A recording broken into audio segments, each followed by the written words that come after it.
అందరికీ మైదా పిండిలో 4 స్పూన్లు నెయ్యి వేసుకుని ఈ నెయ్యి అంతా పిండికి పట్టించుకొని అప్పుడు వాటర్ వేసుకొని కలుపుకోవాలి గట్టిగా. అప్పుడు సన్నగా పొడవుగా పౌన్లాగా చేసుకొని సన్నగా కట్ చేసుకోవాలి. పొయ్యి మీద ఒక ప్యాన్ పెట్టుకుని నెయ్యి పోసుకొని, నెయ్యి లేని వాళ్ళు సన్ఫ్లవర్ ఆయిల్ పోసుకోవచ్చు. అప్పుడు ఇవి వేసుకుని కాల్చుకోవాలి. అన్నీ ఈ విధంగా కాల్చుకోవాలి. ఒక వైపు చూపెట్టాను, అన్నీ ఈ విధంగా కాల్చుకోవాలి.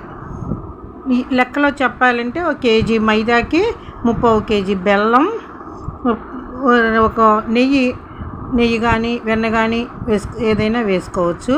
లేని వాళ్ళు డాల్డా వేసుకోవాలి.